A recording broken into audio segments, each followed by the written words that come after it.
tell people that if it's cooler. Yeah. I just like it because it's sad. I like sad art. I do. I like sad art. It matches that painting too. Yes, it does. People with umbrellas. Okay, enough of that. All right. Okay. All right, everybody, and welcome to the podcast. I am here for an epic episode, a meeting of the minds. What? Yes, that's I said it. I'm too terrified to speak. With two of my very good friends who I am delighted to actually be together with both of them at the same time because their friendship predates me knowing both of you, at least before I knew Hannah. You guys have been friends for a lot longer. Yeah. It was kind of I met you and then realized that you were friends with Trevor. So before I get too far, let me introduce my guest, Hannah Mull and Trevor Lindgren. He's back again. You might remember him from the comic book podcast. I was saying to Hannah a long time ago. Hannah was on, you might remember, actually, she was on during the Arts Fest podcast for a little bit, and we had talked about coming back on, and I hit her up with a message, and I told Trevor that she's going to be on, and that he had to co-host, and of course, he was into it. Yeah, absolutely. So, how do you guys know each other? Mutual friends. Mutual friends, okay. That's a great answer, Years Trev. ago. For how long? 4 years now? Yeah? Yeah. Yeah? Was it 4 years ago? Probably. How old's my kid? Yeah. 5. Yeah, my kid's 5. 5.5. Why If do you I- ask him, he's 5.5, That's Trev. true. Don't you dare forget that. That's right. I'll make sure to remember that. Yeah, probably about 4 years. Yeah. Yeah. Actually, James, I think anytime you meet new people, you should mention somewhere in that first thing, hey, I got this friend Trevor. And that way it saves a lot of time. It later does. on. It does. It is funny because Trevor's not on the Facebook, and somebody posted a picture from the podcast that we did, and all of a sudden, all these people, oh, Trevor, there's Trevor. Hey, Trevor. Everybody knows Trevor. Yeah. Yeah. I'm personable. He's well known and highly sought after. I don't know about highly sought after. Get on the Facebook, Trevor. I'm not getting on the Facebook. Okay, that's fine. Lots of drama. Yeah, it's drama, and it's It's so fun to watch. So you're a lurker. Okay. I'm a lurker. Yeah, absolutely. It's fantastic. Then maybe I'm already on the Facebook. Ooh. Who needs soap operas? I have Facebook. It's great. Absolutely. he's there under Lever Tringren. Oh. Rovert Nordinal, my name backwards. That's right. That's right. Which I know a couple of people that have like secret accounts that they don't really have any friends, but they can go and see what's up with the world. And but I enjoy it occasionally. I'll like to go through the feed and scroll through, but for the most part, I use it to just shotgun promote all the different things that I'm doing. You really do use it well. Yeah. You've showed me, what you're doing on that. Yeah. I see why it works. And I see why people use it. Yeah. And I just Get it. And I think it's okay to if you use it as long as it doesn't use you. Oh. Twist the phrase. Thanks, Dr. Laura. I appreciate it. We welcome Hannah. Welcome to this episode of James Fixes Your Life. Good times. That's frightening. Facebook is the devil. No, I think my mama said. My mama said, "Stay off that Facebook, boy." No, I do. It's a good way to get the message out about the podcast and about what's going on with independent films. But and every now and then, when I'm bored, and it's usually maybe one day a week, I scroll through, and I like everything that I see because I feel like, they only have 3 likes, and and I haven't probably liked anything in a while because I haven't really scrolled through. And I do like the instant message feature. And anymore, we were actually joking about this yesterday, that when you meet someone, you don't even ask them for their phone number. A lot of times you just, what's your Facebook? And then you get on there and it's IM from there. Yep. I have a lot of friends that I do not have their cell phone number at all. I don't think I have your cell phone number. Probably not. Yeah, we only communicate through. I hold it very close. Yeah. Well, actually, you gave it to me to give to him through Facebook. Oh, I don't know if I ouch. actually- I'm sorry. That's No. kind of painful. Oh. I didn't want to say anything. It would be painful had I said, "Oh, now I have it," and I put it in my phone, but I don't think I ever did. Okay. All right. So it wasn't like you. Trev can have my number, but you can't. I know James. you didn't do that because when we set this up, Oh, you yeah. were out and you're like, "Hey, can you text Hannah? Yeah, we yeah. want to do a podcast." Yeah. Like, yep, okay. Yeah, actually, I went through my phone recently, and I put a Z in front of the names of everybody who I really don't need it in my directory. So if I really need to find it, That's clever. it'll come up if I search it. But when I scroll through, there's like 20 people that are in alphabetical order, and then everybody else is in Z alphabetical order. You're brilliant. Well, Yeah, that is. I am smart. Very I clever. have my own podcast. Did you invent podcasting? Well, kind of, a little bit. Local Ohio Valley podcasting. say Yes. Back in the Right. day. Back in the day. Back in Believe it the or not, day. children, at one time, the Ohio Valley did not have any local podcasts to speak of. How did you guys survive? Yeah. Actually, for all I know, there probably is other local podcasts. I just don't know of them. I know of one. Ah. Well, you promoted on here. Is it good? No. Why are you getting so uncomfortable? There's a gentleman. How do I have to think this one through? There's a gentleman at my work who has a podcast Oh, okay. Well, that's nice. Indeed. about Disney movies. Okay. Oh. That's the only topic of conversation. Well, He's a specialist. as odd as that may seem, there's actually a lot of them. I've been listening to one lately that they break down every single episode of The West Wing, which We talked about this. Yeah. So for those of you who are listening who don't remember, The West Wing was a TV show in the 90s Thank you. by Aaron Sorkin, set in the White House. And it was a brilliant TV show, but Absolutely. it's been off the air for 15 years. Yeah. And this is a new podcast that they sit Because down. episode by episode breaks it down. They break down. Oh, they, I like they- that. Yeah, That's they a talk great about idea. every single episode, and that was on for 6 years. And I think they did maybe 20th season. So Yeah. yeah, a lot of episodes. And there's one called The Pod of Thunder where they talk about a different Kiss song. Now think about how many Kiss songs there are.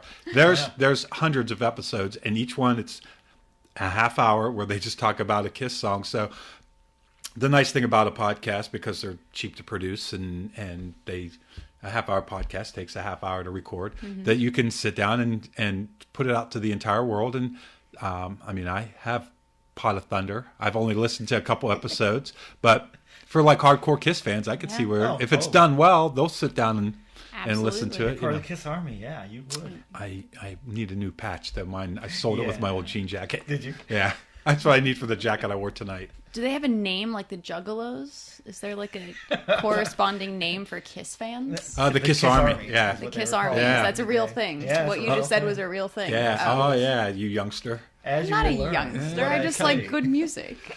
Oh. And the podcast turns ugly early. Wow. I had to turn my face away for that one. Well, for the James Wodarcyk Experimental Podcast, thank you for tuning in. This has been a terrible episode. I'm going to need to James go is home gonna and find cry a now. random person off the street now. I think we Talk could do to them better at this instead. point.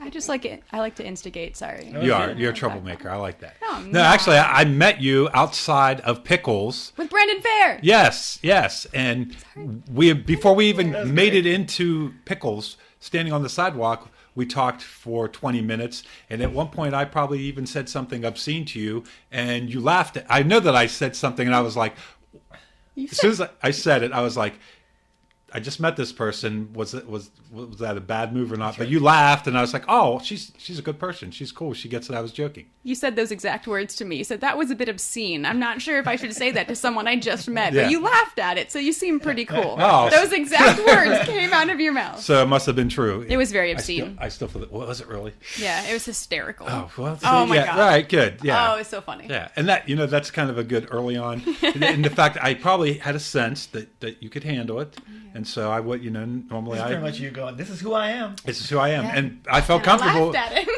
Yeah. I think I was comfortable Yeah. enough. Yeah. I could tell by your spirit that I was comfortable enough to throw that out there, and I'm like, why not? Yeah. And most of the time I wait like another 20 minutes before I show who I really am, Nah. my deep, dark, humorous side. I already saw you. She peered into my soul. I did. It didn't scare. I have a habit of doing that. Sorry. Hey, It works out pretty well. We're here. we're still friends. Yeah, Exactly. Probably better friends. Exactly. probably. Because she knew exactly where she stood with Yeah. you. And you knew where she stood, or you stood with her. Yes, It worked about out a well. foot taller. We I'm weren't gonna flipping him off we right weren't now. Yeah, we weren't going to do that. Oh, I forgot. I have little man syndrome. Mm. Napoleon over here. That's okay. You have I other could qualities. kick you in the face, though. I just want to throw that out. I might be short, but I could absolutely kick you in the I was gonna face. say, don't be fishing for pity. I'm not fishing for pity. I'm setting expectations. Oh, well, A lot of people like my face. So I'm not going to. I prefer. Oh, good. I'm not Okay. go- I prefer it absolutely if you not did. going to. No. That wasn't a threat. Face or gut? Face or gut? Oh, the gut for sure. I got plenty of room there. Although I noticed on the ride down here, I've leaned out a little bit over the last year, and I was actually cold. I never used to get cold. I'm like, oh, I need a little bit more fat on me. I mean, I'm sitting here now with a hoodie on. Yeah. I'm usually the one that's taking it all off.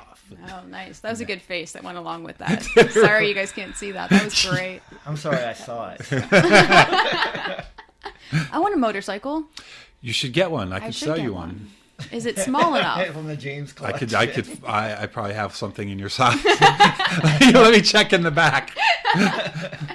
I need to be able to actually swing my leg over it. See, that's key. While keeping the other one on the ground. That's Probably important. a little Honda Rebel would be nice for you. that'd be They sit fun. near Is the that ground, small? 250. I don't have one, but That I would know be where to fun. get one. Yeah. That would be fantastic. My friend Jamie would kill me. She's a Harley fan for life.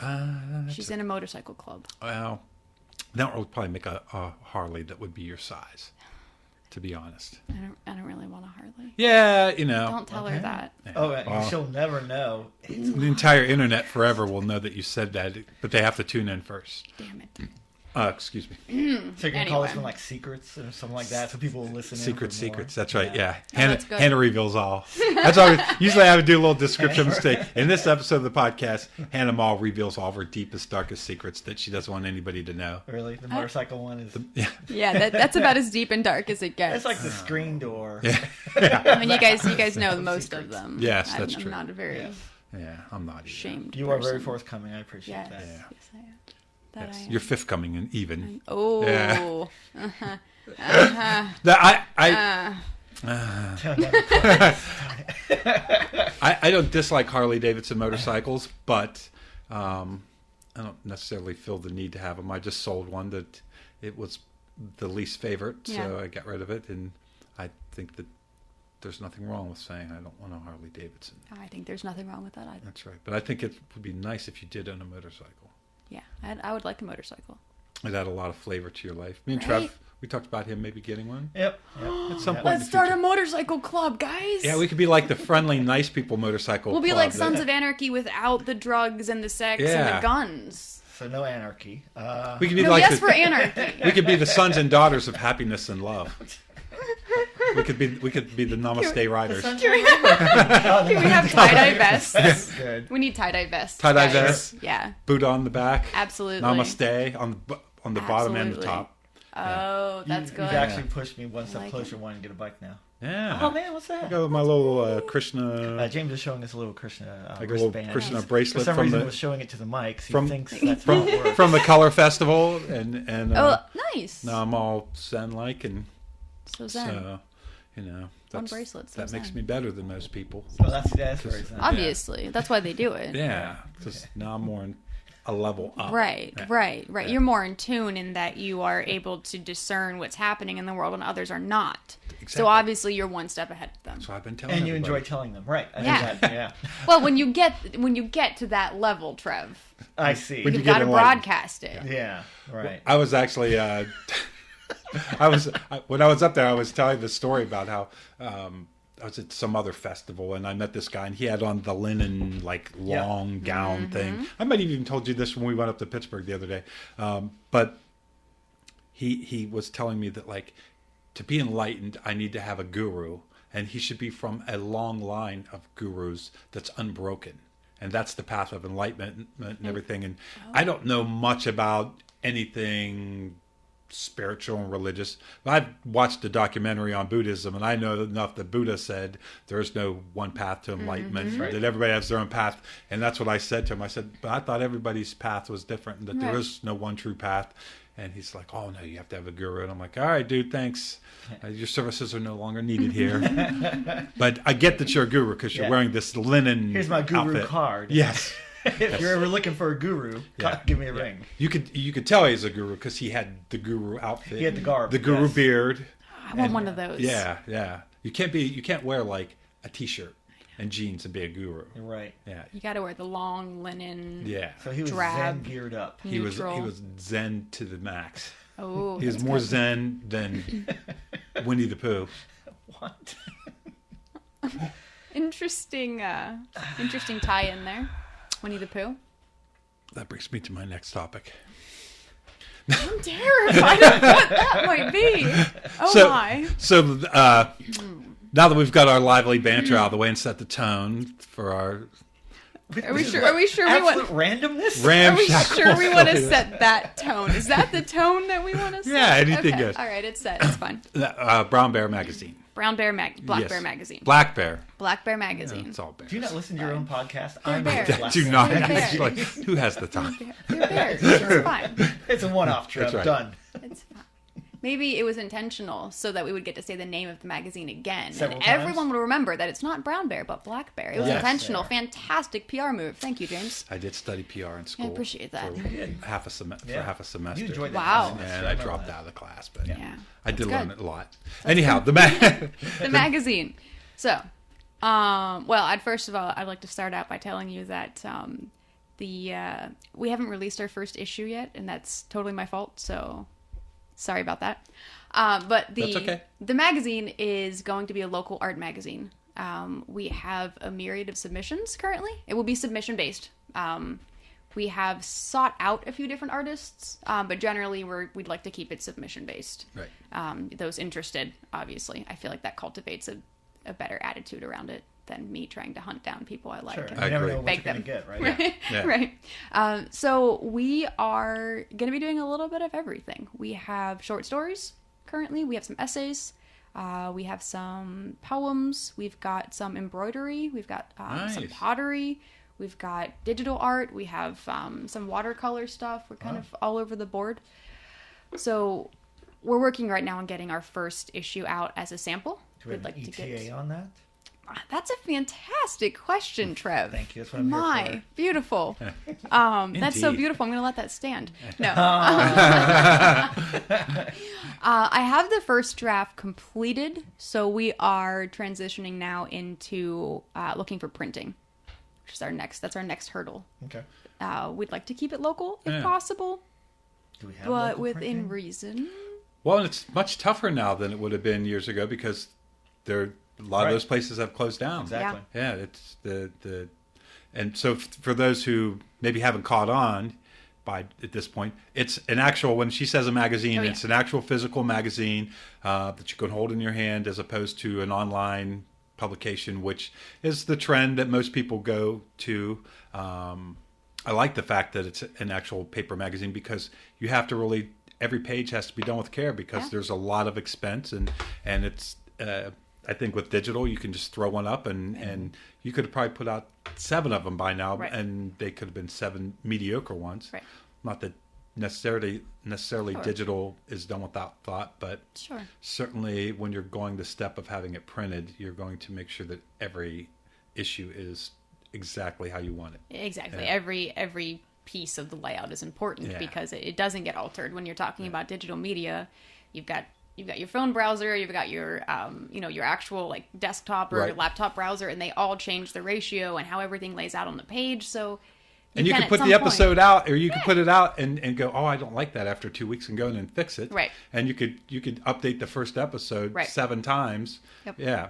And Exactly. But you can also lose some of the energy if you keep editing yourself. I agree. Yeah. I agree. Yes. I agree. I had a friend who edited a magazine for 5 years, and that was what he ran into was logistics of it is just monstrous. And Yeah. as you know, you intimately know now. Yeah. But the idea that you have a deadline when you're doing like a monthly or bi-monthly or Yeah. quarterly and it pushes you to stop self-editing yourself several times Right. over. You Yeah. take your best gut reaction and you go with that. Yeah. Yep. You have to make a call at some point. You just have to make it. Yeah, that's it. And there's no going back. It's once it's printed, that's it. There's Well, no, and you know, I've talked about this, James, before, where you create something, say you write something, or you do a piece of music or something like that, and you think this isn't the best and all that, and yet everyone else around you is like, "My God, that was fantastic! Yeah. That was great." And you're like, Yeah. "No, I'm still working on it." But you know what? Maybe you don't need to be working on Right. it. 'Cause Right. You're too close to it. yeah, Yep. yeah, and you can't see the forest for the trees. And, Exactly. And even just I know with our films, the one thing is once we show them in public, I don't go back and change them. Yeah. I figured, Yeah. however it was, when we deemed that it was good enough to show in the public, just from the standpoint that at some point you have to just move on. Because there's some things I'd like to go back and re-edit and even refilm. Maybe not even the actors, just some setup shots. Sure. But you just don't be a Lucas, man. No. You take that energy and put it into the next thing. Right, that's it. And learn, all the things that you wish you could go back and fix, even though technically you can. Just avoid doing those mistakes the next time. Or if you have ways you want to shoot something differently, take it to your next project. Take it to the next project, right? Yeah. Don't go back to that. Be fair to that next project, really. Yeah. And keep moving forward, because you could get stuck in. I could go back and still be working on the wedding dilemma to this day. Right. I know writers who keep writing the same story over and over again because they want to get it right. They want, Hello, John Grisham. That's it. Thank you. Yeah. Nora Roberts. Sorry. No, and the list begins. And as Trevor said, for all you know, one of the middle drafts or one of the other drafts is the one that people would have enjoyed the most.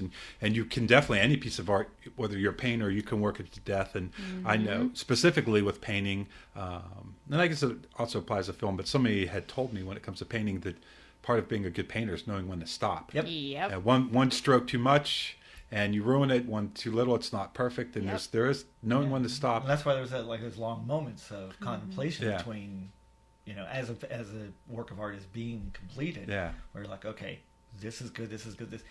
Is this enough? Is this not enough? Yeah. And with painting especially, you're committing to it. Right. Yeah. And I think sometimes walking away from projects and letting them stew for a while, and I don't paint that much anymore, and I was never that good at it. But sometimes I get into something and I just, it wasn't there anymore. Whatever I was feeling, and I just leave it there. And I've walked by paintings for a year before I finished them. Now with the podcast, we were joking around about editing. I don't really edit it. One time I had somebody, they said something and they said that they wish it wasn't on the podcast. And I went in and took it out. Yeah. And, but as a general rule, where do you stop? Because I always think if I was going to edit the podcast, I would take out everything that I said. But you're right. You're too close to it. There's no objectivity there. It has to be subjective. Right. Subjective is not going to help anybody. Yeah. Talking about projects you walk away from, I know many writers will start with a plot idea and just leave it there in the files for ages and then revisit and stuff like that. I watched a documentary on Woody Allen a couple of weeks ago, and that was one of his things. He just says he writes everything in long form. Yeah. And, whenever he's ready to do a movie, he grabs this giant file of stuff and going, nope, that might be interesting now, and puts it off to this other side. And I'm like, I've watched documentaries on prose writers, and they do the same thing, these huge files. Yeah. Here's just an idea I had. Maybe I can flesh it out, maybe I can't. Maybe I combine a couple of ideas together, and that's where it's at. Yeah. But the whole idea that nothing, rarely, things come out full form. Right. You don't just, not everybody's Nikola Tesla who... has a machine in his brain and makes it, and it works the first time out. Yeah. Well, and Ernest Hemingway said the first draft of everything is shit. Yeah. And I love that. Right. I love that because and he's absolutely right. Yeah. That's I think the first draft is you're just getting it out of your head, and then and that's the opposite end of overworking something is not considering it enough, and it's definitely the now except for podcasts, because I don't edit this at all. Well, this is an organic thing. It This is in the moment thing, right? And I guess the thing I was going to say before,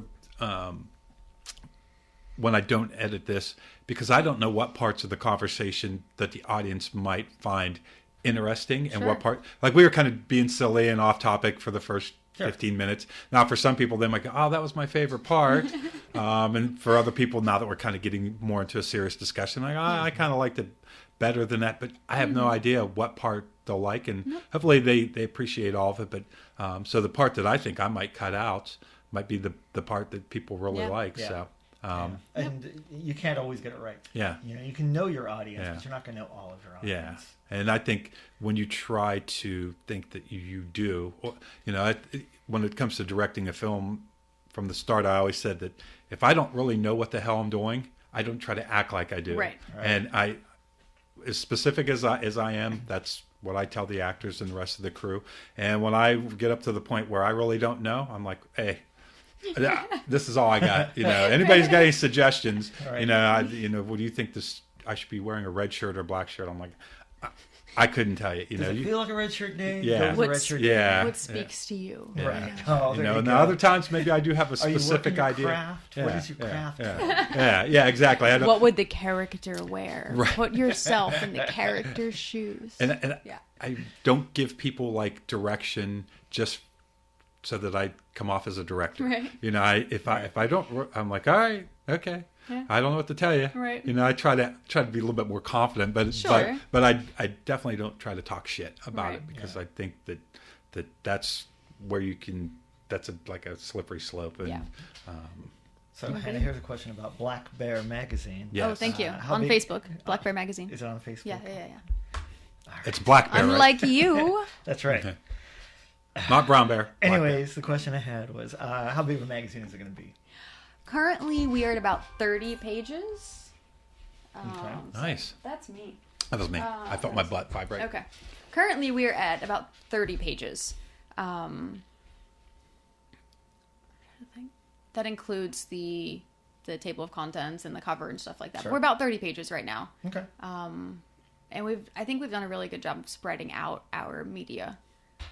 We've got a bit of everything. We have a couple. We'd like to continue doing what we call a featured artist, where we actually go interview the artist and we have an interview with them along with their pieces. Excellent. In the Nice. magazine. We've got that right now, and we have a featured photographer with like a 6 photo spread and a little blurb about themselves. Yeah. So we're getting there. About 30, 35 right now. That's great. And you're working on this with your sister, right? Yes, Yes. my sister Monica. Yes. And Who, by the way, I've never met. I've only met once. You Oh, told so you me got that one on once. me. Yeah. Look at that. I keep my family hidden in the basement. I'm going to tell. Oh. Plays it close to the vest. So is 30 pages kind of what you think will be the eventual? Is that what you're kind of shooting for? I'd like to shoot for closer to 50. Okay. Because we have, just because it's our first trial run, we have a lot of submissions, specifically visual submissions, that we just can't quite fit in a way that they deserve. So I've got a collection of smaller pieces toward the end of the magazine, so that there's kind of like a smattering of different items, different visual items. But I would like to be able to continue that, and even just, we have our big spreads, we have our featured artist, we have our photographer, etc. But then at the end, I would like to just kind of have just 10 pages of just a smattering of different submissions, just Nice. to have them in there, mix it up. I'm not going to segregate it. I'm not going to try to like quantify it and piece it out. I'm just, here you go. Yeah. I like that. The sampling idea, because, if people write in and say, wow, I really like this person, you get enough of that, you know where to go for your next. Yeah. Exactly. That's cool. Very cool. Yep. Yeah, and we're obviously it's an art magazine, so we've been really big on making sure that we have everyone credited properly. Everyone's credited on their work. So huge, right? Yeah. It was more difficult than I expected it to It be. is. It's to crazy. work to figure it in. And just the layout portion, like, do we have a list at the back with the credits of everyone's like, here's your photo, here's the title, here's the artist. Like, do we just do it at the back and work it in? I've had some photography published before, and it just, it's sign this, sign that. Gotta have it back by this date. Gotta do that. And get a notary. I'm like, what? Just put my name. Don't put my name. I don't care. Right. Yeah. No. So we're trying really hard to work in everyone's credits on near their actual submission, as opposed to in the back, so that it's right there in your face if you like this person. Yeah. Trying to collect like Facebook, Twitter handles, Instagram handles, so it's right there. If you want access to the artist, it's right there. Yeah, because people won't take the time necessarily to go and look it up, and you want them to be able to, especially if there's maybe 3 or 4 things that occur, like all that. Every time I like a picture on there, it's the same person. Yeah. So it helps it stick in their I mind. read a couple magazines on mid-century architecture, Atomic Ranch and Dwell, and they always do a real nice job in the back of where anything you see, there's all the information you need on it. So. Yeah, that's a pretty specific magazine, so I could see where anybody that reads it would take the time to go and look at the footnotes and research everything. Now, I know you were saying that the deadline that you had originally thought you would release it by, and I think it's kind of understandable because printing an actual magazine is a big undertaking. And this is your first time, so Right. you should cut yourself some slack, not feel too bad about it, because it is one of those things that it's very hard to gauge what the timetable really will be. Sure. And there's a lot of roadblocks, I'm sure, that you just cannot anticipate until you actually do it. Absolutely. So you said you have the rough copy done, right? I do. Okay, so you're almost there. I'm super close. Nice. Super close, right? Super close. I'm like super close, guys. And also the biggest thing was my kids started kindergarten, and so that was. Which is another that's a good point. That she's got some For those of you who don't paperwork. know, we're getting visual aids right now. But I think that Because once again, Hannah doesn't understand how a podcast works. it should be pointed out that I wasn't gonna tell them. My printer is not happy with me right now. it should be pointed out that you have a job, you have a child, Right. you have a life outside of the magazine, and all these things take an incredible amount of time. And Yes, they do. I know that we run into this all the time with the filmmaking. Is Right. that how long you think it'll take to do that film? Anywhere from 6 months to 12 years. Right. It's always true. going to take Yeah. much longer than you think. Yeah. That one thing. All we need is 4 actors. Okay, Right. we found 3, and that 4th one is elusive. Well, Right. I'm reading a book right now. Blade Runner is one of my favorite movies. Oh yes. Okay, so and I saw it in the theaters in '82 when it came out, and it did lousy in the theaters. Right. Which is so strange for us to say. Yeah, that because movie it's such just- an iconic movie. It is. And I walked out of the theater going, and my folks and 2 of my buddies from high school were with me, and they're like, "What do you think?" I'm like, "I just watched something. We just watched something so different." Yeah. And I said it was amazing. I don't know what it is. Yeah. Anyways, of course, the movie became what it is. There's a very super in-depth book about the actual production of all this thing called Future Noir. Oh, nice. And I mean, that Blade Runner script had been around for 3 or 4 years before. Right. Then 2 years of pre-production, and then it's exactly what you're saying. Yeah. Like you could have the best timetable in the world. Everything falls into place the way you want it Yeah. to, and it doesn't. Yeah, and Blade Runner Rarely actually does got made. There was a H.R. Geiger, am I saying that right? The Yeah, artist right. No, I don't. version of Dune, wasn't it? Or Yes, yeah. that never got made. Yep. And for years, Stanley Kubrick wanted to do Sure. Napoleon, and Yeah. it never got done. He Yep. died first. Yeah. That's it. Film, magazines, these are projects that they're not short term, and for one person to do it is almost impossible. Right. And you're kind of entering into magazine publishing the way I did filmmaking, and that is from scratch. Right. You didn't work at a magazine, as far as I know, and so everything is a learning curve. It is. And without If I remember from your past podcast with Hannah, her greatest skill for this magazine is organization. Yes. Yes. I my brain is completely void of all creativity, so I've been able to just organize it into oblivion. Well, you kind of like your sister came up with the idea for the magazine, and Yes, then she you did. took over the kind of the right brain. Is it right Well, brain? yeah, the left brain? business part of it. The And that's business usually part. how it works with Yeah. art. Yeah. That's why artists have Managers. managers yeah. and agents, because artists typically, that side of the brain doesn't work in that kind of capacity. Or if it does, it takes away from the Right. art, which you Yeah. never want to do. Right. But even looking at this and knowing what goes into it from my friend doing it all those years, there's an art to this too. There's an Absolutely. art to publishing. Oh, yeah, absolutely.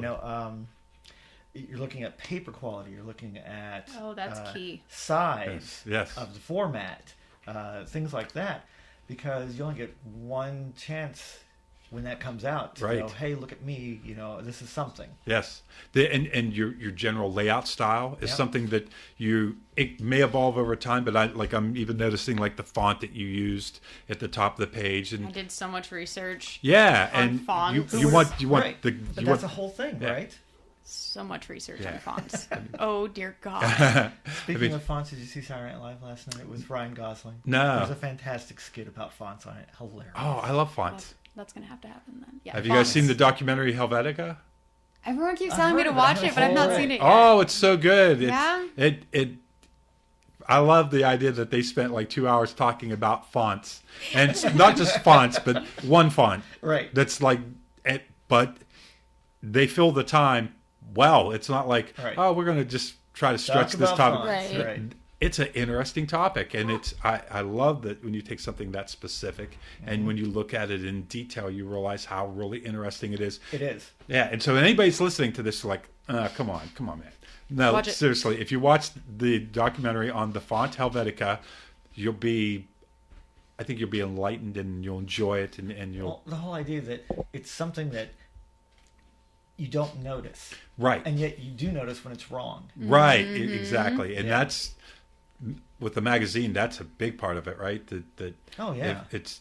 Well, masthead, so you can see it on the stand. Yeah. There was a thing with comic books where every once in a while, for God knows what reason, like Marvel or DC would put the title sideways as opposed to on the top. Right. And it's like, what are you doing? We stack these things one in front of the other. You can't tell what this is. It better be damn iconic art on the front. Yeah. But that whole idea that all those little things amount to something. We talked about this before about Mad Men. What a fascinating show that is, because that is the science of getting people to notice it. Right. And in a way that it's not obvious. Right. Tapping into the collective. Yeah. And really the interesting thing about a font and even the color of the letters, it says a lot about what kind of magazine it is. Sure. If it's black and white, then it's more serious. If it's brightly colored, your spacing. If it's condensed, obviously you have a lot to say. If it's a little more spread out, it's a little breezy. You can fly through it. I always tend to, I used to do a lot of band flyers and anything that I ever designed. I always felt the need to do these big, chunky, bold letters. Yeah. I always liked the people that would use the very thin lettering, and they'd spread it out, and they're like, hey, it's over here. You'll see it. Yeah. That's Rolling Stone magazine. I always use as the example. You could never have read a Rolling Stone magazine, look at that magazine, and know what it's about, know what its attitude is, simply by how that cover looks. Yeah. And I'm not talking about the image. I'm talking about the font and how it's laid out in that. Yeah. They just real free, breezy. They set the tone. They really do. Yeah. It's a journey. It is. That was our first, when we had our first official meeting. We were putting a magazine together, right? Also, I talk with my hands. You guys can't see it, but they're waving like crazy. They're all over the place here. They're flappy hands. Anyway, when my sister and I sat down and had our first meeting, guys, come on now, reel it in, get it together. Anyway, if you sit on your hands, can you not talk? We'll try. Let's try. No, I'll try it now. Are we doing it now? I'm gonna put them right here. Okay. I feel like I'm in church. Okay. So when we had our first meeting, what am I saying? What is my life? Oh man. Were you guys drinking wine before I got here? I'm completely sober. Yep, same here. I promise, Mom. That's a shame. So sober. It would explain so much if you weren't. Painfully sober. No, this is just me. Okay. That's the way to say it. Painfully sober. When we had our first meeting, my first bullet point. It's really difficult. I almost just went like this. I know you did. I'm watching you. My first bullet point was we need to figure out a style. I can't even begin to start piecing these things together until we have some sort of style guide to go. You can move your hands. Yeah. No, I'm fine. I can't do it now. For those of you who don't know, it was very difficult for her not to move her hands. She's got two fingers clasped together like she's praying, but then that whole thing is that whole little church with all the people was moving all around. How many people did you have in this meeting starting out? My sister and I. Okay. It's just the two of us still. Oh, really? Yeah. Oh, wow. But she's the artist. You recognized early on that the style of the magazine, the overall tone that you wanted to feel. Right. And that's really important to establish. You have to set that. I can't do any, I can throw text together and plop a picture in there, but unless we have a style, it doesn't mean anything. So we're trying to, in this first draft, even just hone our style. Sure. Because I feel like that's really, really important, especially when you have a collection of others' work. Right. You need to make sure that you've got a style transparent enough that everything still fits together, but bold enough that you can see, oh, this is Black Bear magazine. Yeah. There's that fine line there. So we're working on finding that. Yeah. Well, this is first issue, okay? If you get it right first time out of the gate, fantastic. Yeah. Well, you know me well enough, Trevor. You know I'm going to try. Yeah. I know you are. Well, and you definitely will be able to tweak it in future episodes, but to a certain extent, what you start out with is, you want to do a 360 on the second episode. Go, we printed out the whole thing and we sent it out there, and now we're going to totally change. Right. Yeah. Everything. So it is a fine line though, because you will be dialing it in, I'm sure, as you go along in future episodes. But I mean, that's definitely something, again, that when it comes to filmmaking, that comes up all the time. If we're doing a comedy, first thing I say is, are we doing Will Ferrell, Talladega Nights, running in his underwear down the speedway, talking about his favorite Jesus is the little baby Jesus? Yes. Or are we talking about a comedy where it's a little bit more straightforward, where the characters aren't trying to be funny, they're put in a funny situation into them. Right. And that's the two, as far as I see it, the two kind of breakdowns for comedy. And it works out well with Will Ferrell too, because you have your Talladega Nights Will Ferrell, and then you have your Everything Must Go Will Ferrell. Right, exactly. And nice great movie, by the way. Yeah, and you have to decide if you're going to be over the top, knucklehead, and for those kind of movies, you really need funny people, and they can ad-lib the script. And even with violent movies, is this going to be something where we show the violence? It's going to be a lot of blood. Are we going to, if we're going to kill people, are we going to show them dying and bloody? Is it implied? Is it going to be implied? Yeah. And what's the tone of this film, and what's the overall feel of it? And a movie that we were working on right now, I had mentioned the idea of maybe one of the characters that's in the first scene, that the very second scene, that we just kill him. Because set the tone early that people are going to die, that it's that kind of film, and they thought maybe it's not that kind of film, which is okay. It's good that we discussed that now, because that does change the entire tone of the film. If someone dies in the first 5 minutes and they get shot out the blue, you know in any scene that someone could die, whereas I mean, it could still always happen, and I guess you maybe even save the fact that when someone does get shot, that it's a little bit more of a surprise, because you're thinking that it's not that kind of movie. So all that stuff, you have to know.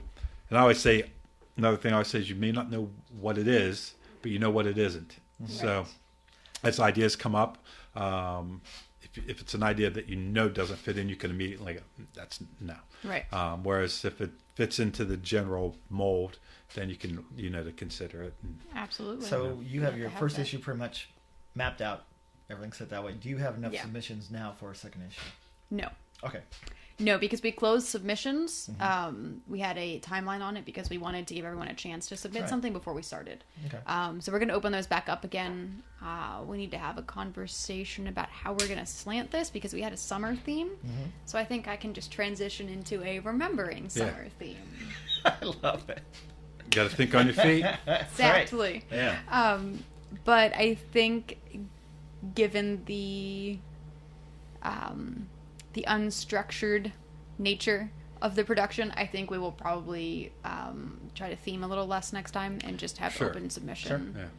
Yeah. Or maybe a theme presents itself by what you get in submissions. Yep, absolutely. And when you get to the point where the episodes are regularly coming out, then you can focus more on themes. And that's one of those things. I like how you keep calling issues episodes.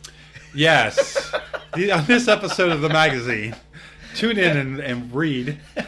I was going to leave it alone, Trev, but thanks so much for calling him out on that. Call me out. I figured after the fourth time it was time to say something. It's okay. Welcome to. Well, yeah, if you didn't, then people would be at home going, he keeps saying it. And they would be dwelling. They'd be thinking about that instead of what we're saying. Like, is he going to say it? Is he going to say it again? He's going to say it again. Oh, come on, dude. Welcome to Trevor Tells It How It Is. No. I've been called out, son. Anything to say to me, Trevor? No, you're doing excellent. Fantastic, thank you. You're doing all right. That's the only flaw. That's the only flaw. But it's been a lot of fun. I'm trying to find ways to kind of keep our touch on things, even though they're not our submissions, Sure. I had a lot of fun with the table of contents. That was a lot of fun. Right. So I'm still working on how to kind of bring it all together. Yeah. Because it's a little difficult. I'm sure there are people that are thinking that you're joking around, but it is fun, right? Oh, it was so much fun. I work for Williams Lee. I work on legal documents. And so that has changed the way that I look at everything.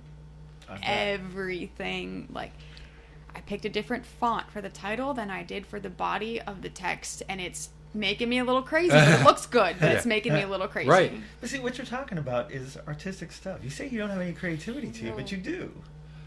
Nah. It's just not. It's not what you perceive as artistic.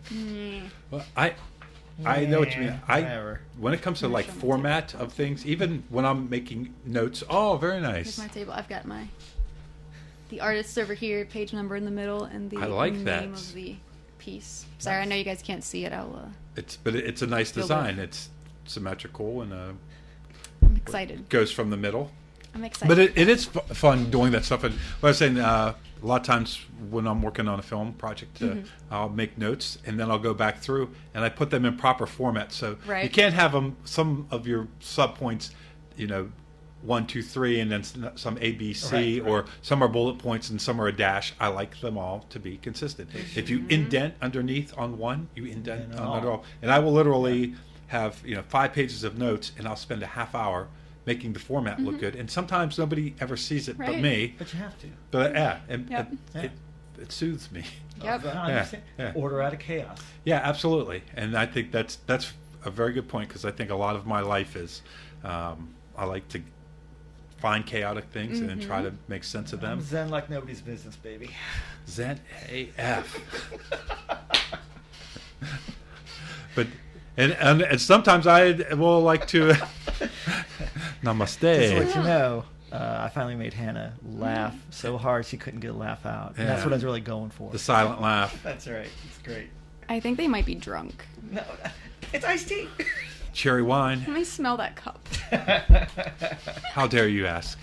A gentleman never. In the German hotels. That's right. Time for a feminazi rant, James. Oh, It's No, your life. No, what? I think you're that kind of person. I am that kind of person. Can we talk about Nazis for a second? Oh my god.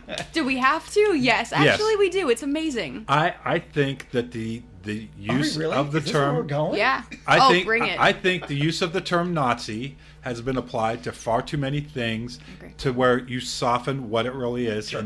And I even had a conversation with somebody once where they were talking about, punch Nazis, which was a thing. And I'm like, well, who's a Nazi? Are there Nazis in America? Because from what I remember, they were German. There's neo-Nazis that live in America, but I think the actual Nazis themselves are outlawed in Germany, and that anything since World War II, particularly in America, is a neo-Nazi, and it's a very specific thing.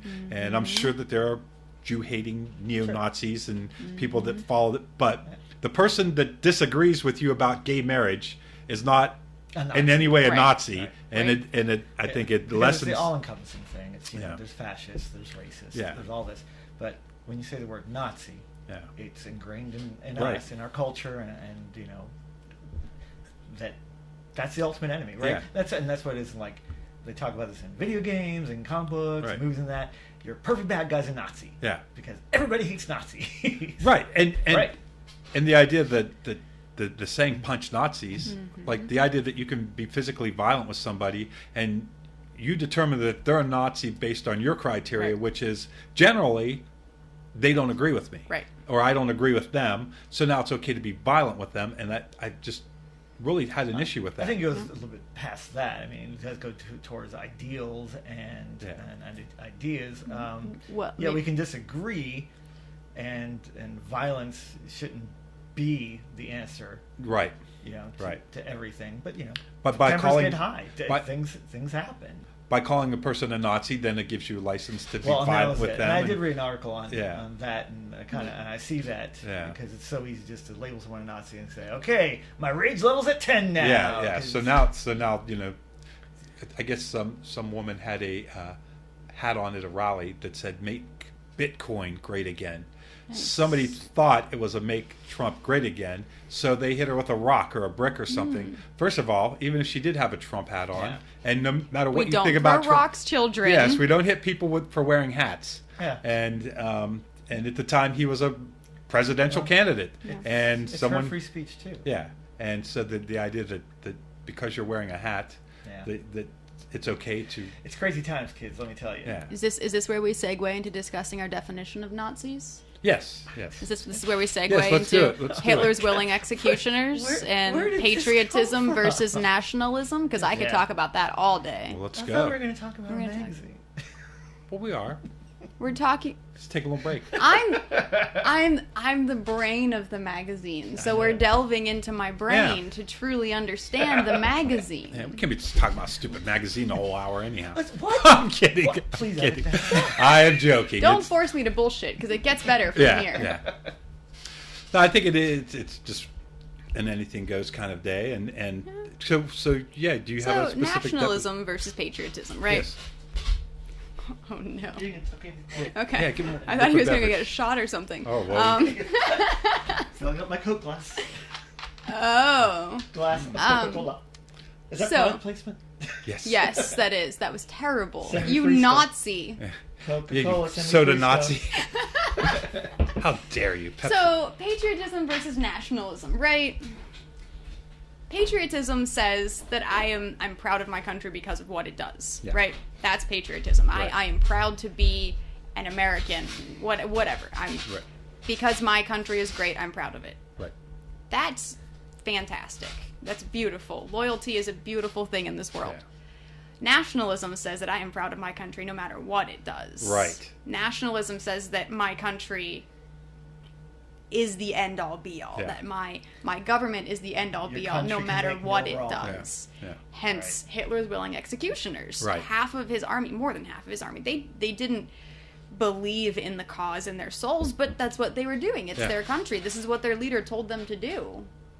Maybe it's time to redefine how we discuss Nazis, because I don't think that they're vile, evil people at their core. They weren't. They were mechanics and lawyers and doctors and normal people. And there's the famous Milgram experiment where they grab people off the street, and within the course of a half hour, they were delivering what they thought were lethal shocks to people because someone in a lab coat told them. So if you could do that with a housewife from Pasadena in a half hour who was out shopping and you're giving her $10 to participate in the experiment, what it can take to ramp up people using nationalism, particularly if their economy is on a decline. Sure. Well, okay, I think you just hit on it. At least as far as Nazi Germany went. We helped create the environment that caused that. Absolutely. After the First World War, we neutered them as a country, which, understandably, because the atrocities, we always talk about the atrocities of the Second World War, and absolutely atrocious, horrible, horrible things. But there were atrocities in the First World War. Right. The gas of soldiers, horrific. Right. Absolutely. Those things didn't start in World War II. No, there were already like inklings of genocide and ways that we could accomplish that. So and basically after the First World War, we neutered the country. They couldn't have an army. They couldn't have this and that. Basically, they had no economy whatsoever. And we create an environment where you disenfranchise an entire people, and someone comes and tells you, hey, I know the way, they're going to listen because they have no other way. Absolutely. And they're going to keep doing whatever they need to do. They may hate it, they may not hate it, they may not think about it. We don't know what's going on in their heads, okay? But, these things happen, and we all play a role in that, creating, again, that environment where something like that can flourish. And I think that ability is innate in human beings. And the Germany during that period, like you said, the conditions were optimal for that to go to the most extreme level. But that's not the first time that's ever happened. And in fact, it's very common. And to everybody listening to this, even the nicest person, we all have that dark side of us that can be ramped up and accessed. Some people more readily than others. We see that already happening now. But to think that it could never happen again, even with the free communication of the internet, that's something that's just a part of humanity. It's one of our deep things. And we want to belong, and we usually want to belong to the people who are in charge. Yeah, we want to be the top tier. Right. And Carl Jung. Yeah, he was big on very of noticing the devil inside yourself and admitting that you have that, because that was the best way to keep it from flourishing, is that you recognize it when it wicked head pops out. Another interesting thing that Dan Carlin, he does this podcast called Hardcore History, and he said the biggest thing that affects the way people view these leaders is time. Genghis Khan killed so many people that he changed the carbon footprint of the planet. Yeah. And now when they do lectures, they say, "Oh yeah, he opened up trade routes." You know? Right. So because nobody that he killed has ancestors that are alive today. Right. They can speak to it. They can speak to it. Yeah, it's so many generations have passed that you see it through this very hazy filter. Whereas, you know, and he even got in trouble for saying that, you know, 200 years from now, will they look back on Hitler, and will Nazi be the term that people use for the ultimate bad guy, or will it be so whitewashed where they'll forget that it was and perhaps somebody more atrocious will come along that out displaces Hitler and the Nazis. Right now, it's the most current symbol. So it is all relative to time and people's experiences. And there's also genocides that have happened since then. Absolutely. But they don't happen to white people, unfortunately, a lot of times. Or places where there's oil. And I'm speaking some serious, like, you know, controversial words here, but I think that's there's millions of people that are being murdered, and but they didn't have a world war attached to it or whatever. Absolutely. I had a small Facebook fight a few days ago with someone. It was fun. It was so much fun. But someone posted a status about the NFL and the whole the taking a knee, the whole ordeal. And this they were all for it. They were pro take a knee. Yeah. And this person started commenting on their status, very anti take a knee, and said, "So you're going to disrespect a country's flag just because it's committing atrocities?" Yeah, we are. Yeah. Not that it's disrespect. Because we can in this country. Because we're patriots, not nationalists. Right. Because in other countries, certain countries, you can't do that. Absolutely. Or else, the moment you do that, well, the guards come, take you away, and you're never seen again. And it's not even it's not a sign of disrespect. It is absolutely not a sign of disrespect. It is, these people feel strongly enough about the atrocities, air quotes, being committed, that they're willing to spend their time and energy to fight against them. That's the opposite of disrespectful. That says, I respect my country and I want so much for my country for it to be better that I am willing to spend the energy necessary to make that happen. We're trying to provoke a discussion that... Absolutely. Well, and somebody actually pointed out that taking a knee is more a sign of respect than putting your hand over your chest. Is. And so it's... Now, if they were like giving the finger, or they were, you know, keeping their hat on, or which people do just because they're dummies anyhow. Right. It's a interesting discussion. I think, first of all, it's free speech, and it's a football game, so dear God, don't mess with the football, James. I'm more uncomfortable about this discussion. Well, it is. I am just to the fact that I don't really know much about it, because I don't really pay attention to any of that stuff. Yeah. But obviously, it's effective in that it's got people talking about it. Absolutely. Is it effective? But we're talking about the act. We're not talking about what provoked the. Well, I think that the act and that whole discussion has outshined because and that's the problem. It's because here I'm asking the question. It's about police. Diversion. Is that what it's? It's about police brutality. It's Black Lives Matter. That's I'm just now figuring that part out. I know the rest of it, so I think that part's gotten lost in the controversy over just doing it in the first place. It absolutely has diversion technique, Yeah. crowd control. So my conspiracy theorist is coming out. Anyway, it's it is blown up. My favorite response thus far. I've seen a couple really good ones, including images of people wearing like American flag shorts. Because if you actually read the code of flag, you can't wear any clothing, no advertising, no clothing, nothing disposable. Yep. Shouldn't be on any of those paper plates or napkins. Right. Or, I agree. it shouldn't be anywhere except as the flag of our country in flag form on a flagpole. Well, like the people that get the Bible verses tattooed on, according to the Bible, tattoos, blah blah blah. Yep. There's a lot of hypocrisy, and I noticed that there's a lot of people that want to quell free speech, and I'll see a lot of times it comes from the liberal people that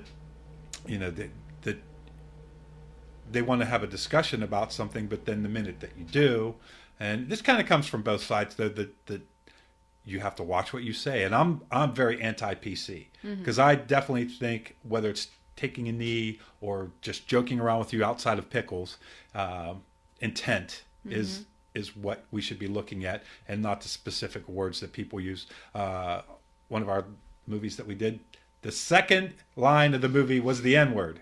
And I didn't even think about it till I was watching it in the theater because it was used colloquially, and the actor was black. And not that I guess that maybe makes a difference to some people, but it was definitely not put as a put down. It was a term of endearment.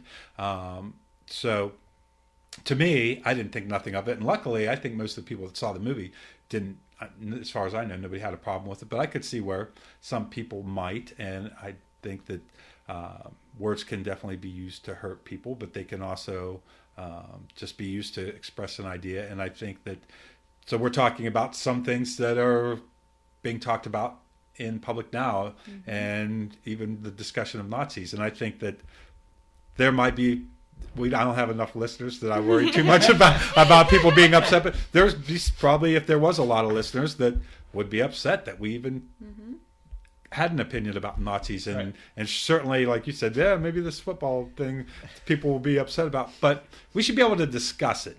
We should be able to discuss it openly, and I think that's the part where we run into problems. I think where there's a difference between people just saying what they think and people discussing. Right. Because discussion implies that I'm open to your opinion. Absolutely. And your thoughts. It's exchange of ideas. As opposed to, I'm going to just make you think the way I think. Right, right. One way or the other. Yeah. Yeah.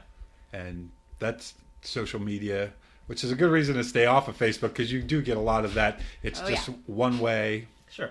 And it's oftentimes simplified. You take a grand idea and you simplify it to a picture and 3 words, and life and most things are way too complicated for a picture and 3 words. When you and I were growing up, towards our teenage years, that's when the term soundbite started actually having a meaning to it, which is distilling down complex ideas down to something that's easily ingestible, right? The old offense. Intellectually, right. Yeah. But, and this is a term that's been around here for about the last 4 or 5 years, and gained a lot more dominance, is echo chamber.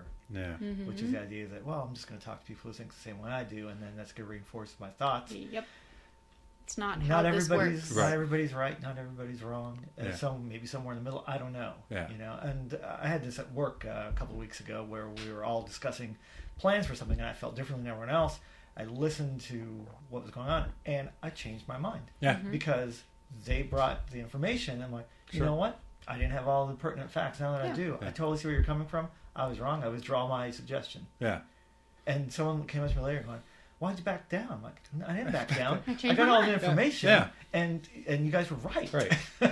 And it seems more and more that that's the way it seemed, and especially in our government, the Congress and the Senate, used to be good politician would cross the aisle and make a compromise that neither of them loved but neither of them hated. And now if you're seen as working with the enemy, and that's not it. That's we're not how we're all Americans, man. Yeah. That's why the biggest bills that go through Congress now are, can we name this monument after this person? And they don't do anything. They're afraid to take a stand on anything. They're afraid that they're going to be called out for being a wimp if they compromise on anything. So both sides dig their heels in. Now we got to get stuff done now. Speaking of bills, does anyone know anything more about the bill that's supposed to take effect in December that eliminates the Department of Education? No. I didn't even know anything about it. Oh, that's a thing. That's been a thing for a while, the Department of Education. Wow. They're trying to disband it. I know that was on Trump's list of departments that he thought no longer needed to be. Yeah. Along with the EPA, that worked. Because the environment's fine. We're fine. We're good. Well, and the reason why I don't know about that, I think, is because the just vast amount of things that are going on with our new president and it's kind of a brilliant move if you think about it. If you just create so much chaos every day that nobody can zero in on any one thing, that you're bound to get one or two things by. Yeah, right? It gets buried. I mean, like, you know, if you look at any of the past presidents, if they would have said any one of those things, regardless of what you think about the president, I'm going to call him the president just because I'm Because he is the president. He is the president, yes. And You don't have to like him to admit that he is the he's president. the president. Yeah, I think it's important to point out that You may be completely ashamed. Your soul might be dying Yeah. because of it. It's wilting away in the dark, but he's the president. he is the Yes. president. And I don't have to say his name. You keep it close to the vest. I can't quite tell where you're at on this. But you just, any of those things had any of the previous presidents, did any one of those things. I mean, Bill Clinton was drugged through the mud for getting a BJ in the Oval Office, which I don't think it was just sex. And at the time I thought, that's not a way for a president to behave. But that one thing ate up like a big part of his presidency. And our current president has Bill Clinton scandal things happening 3 times a day that you can't focus in on one of them, make a big deal of it, because The key is you just don't stop. Yeah. You just keep going. So by Yeah. the time people are actually thinking about the thing you did, you've moved on to something Yeah. else new that they're upset about. Yeah. James, you're about 3-4 years younger than me. I think we're 1 year. I think I'm 1 year younger. Okay. So we lived through Nixon. Yeah. Okay. And for you youngins, living through Nixon was tough. Watergate was tough. We never had a president. I mean, we'd always known that politicians could be dishonest. Yeah.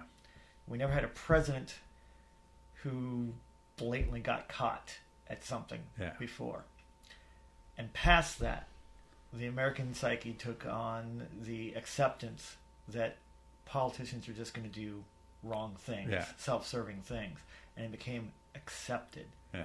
And that's part of how you get to something like this, where you're just like, okay, like, and even with Bill, okay, yeah, he was unfaithful to his wife. Yeah. That's really what it basically comes down to. I Right. mean, that whole scandal didn't affect the job performance. Right. Okay? But it's a scandal. Lyndon Johnson, who was the president after Kennedy, Kennedy was, with Marilyn Monroe and all the rest of that jazz.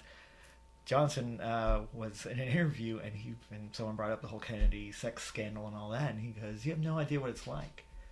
You're president of the United States. You're basically the world's biggest rock star." Yeah. He goes, "I get women thrown at me constantly." Right. And he goes, "Some men will say no, some men will say yes." Right. And Kennedy was a good-looking guy, so he probably was like I'm not Mick a Jagger. Johnson fan by any means, any But he was stretch, calling it like it is. But that's exactly it. Yeah. Right. You're it. Yeah. And anymore, I think like a sex scandal for a president is like the lesser of the. That's because we already had one. We already have something. Yeah. So it becomes acceptable, like Nixon, until you go, okay, we've lived through this. So it happens again. Well, we know we can live through it. It's complex, and especially now too, we have so much communication going on, more communication we've ever had. Sure. Instantaneous. I mean, something happens on the West Coast right now. Within 10 minutes, the 3 of us know about it. Yeah. Within 10 minutes on the West Coast. It's insane. I've had this conversation with my mother before. My mother is 81 years old, and she'll say stuff like, "Oh, look at this terrible thing. This never would have happened in the old days." I'm like, "No, Mom, it did happen in the old days, but you never knew about it because it happened in Louisiana, and the paper didn't carry it up here because it wasn't relevant, right?" Right. And I said, "Yeah, granted, things happen, and they are maybe worse because there's more people and all the rest of that jazz, but that stuff still happened, and you just didn't know about it." And probably even worse stuff that that you could get away with outside of the United States. And that's more, And I heard someone say recently that the apocalypse is actually now. It's just not in America. That there's, and I don't mean the religious apocalypse, but that condition where you can't walk down the street, your life is in chaos. There's war-torn nations where this one reporter was talking about how their car broke down and they had to walk 2 blocks to the safe building where the journalists were staying, and that literally everybody had some kind of a weapon in the streets. There was controlled by warlords. They were going through some kind of bloody revolution, and that they were looking at abandoned houses, and this guy's in there, and he was a professional at one time, and now he's basically a homeless guy. And you think, all right, for them, that's pretty much what the apocalypse. It's just not here in America. That there's places in the world where the worst thing that could happen has happened and is happening right now. And I think actually they were talking, here's how dumb I am on current events, the country where they don't want all the refugees to come from.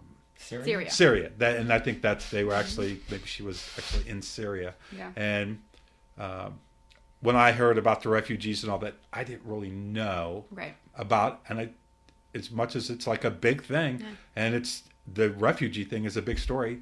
What's actually going on? The reason why they're refugees and why they're leaving the country. Right. When you hear about that, you're like, "Holy cow!" That's Right. Well, okay.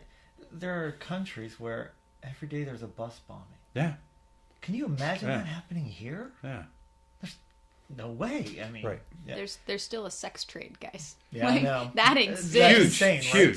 Huge. Not like every once in a while someone disappears. There are active sex trades, like Millions of people. in more countries than there are not. Yeah. Human beings. Yeah. Right? Yeah. Absolutely. And all types of slavery Yep. still exist. And to a certain extent, it's forgivable that you can't keep track of everything that's going on. Well, and even we just mentioned this fact, and when I go to bed tonight, I'll probably be thinking about something else completely unrelated, and that's the bad side of having access to all this information is that, and it's almost the same thing with the president doing a million bad things in a week that you can't keep up. There's so much going on that it's hard to focus on that, and it's human nature for us to always zoom in onto the thing that's most We local. come back to the sound bites, right? Yeah. Yeah, there's too much out there. I got to get it in small, digestible bits if I'm going to put it all together. And I like quotes, and I like, to a certain extent, if you can do a summation of something and make it easy to understand. But I think what happens a lot of times is they talk in terms of a solution that's one sentence that is actually a terrible idea. It sounds good, and that's what a lot of things, like the all people on welfare should be drug tested. Well, first of all, how much money are you going to spend to drug test everybody? Then once you take their money away from them, what are these people going to do? Like, they have children, and also, like, how much money are we actually spending on welfare for them? And like, there's actually solutions that people that don't sound as clever to the ear, like focus on rehabilitation and some of these other things. But that's a for people that are driving to work and they don't want to drive to work on Monday morning, and they say drug test the people on welfare. It's been done. Even before this first try, it's been done. Yeah. The amount of money that we spent versus the amount of money that we were able to recoup by not giving someone their welfare was so astronomically irrelevant Right. It's completely disproportionate. that it was pointless. Also, too, the idea that we don't give people options afterwards. Okay, I'm going to take away your welfare money. Right. Yeah. Now you're What screwed. are you going to do? I'm going to send you to prison for 8 years, and then good luck after that. I'm going to send you to prison where I make money on you for 8 years, and then good luck with that. You know, the whole idea that if you don't give me new options, I'm going to go back to what I know because that's all I know. Right. Mm-hmm. Well, I know somebody was complaining about people on welfare, and this was probably 8 years ago, but I remember I said to them, I'm like, well, welfare is available to everybody. So if you want to, you can quit your job and you can go on welfare and collect a check like they are, and you don't have to work, but understand that you're going to have to live on $800 a month or whatever it is. So it's not like they're taking something that's not available to you.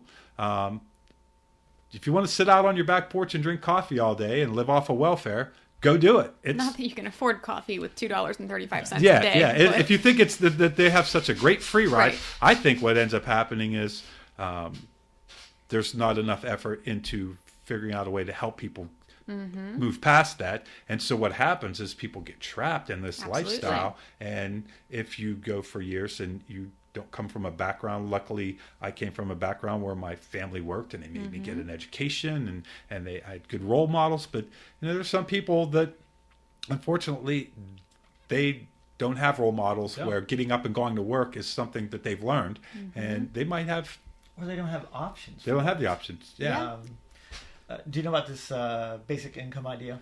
I have universal basic income. Universal basic income. For those of you who don't know, some of the Scandinavian countries are trying it out right now. Switzerland is trying it out. Right. Basically, citizens get, we'll call it $1,000 a month. Right. They get a basic income of $1,000 a month. The idea of this being that $1,000 a month takes care of your basic needs. Yeah. Okay. Takes care of your rent, your food, your gas and stuff like that. It frees you up. A little bit. So let's say I have to pay for childcare. Well, okay, I have some money already, so the money that I get in, I'm not going to be feeling that pinch as hard.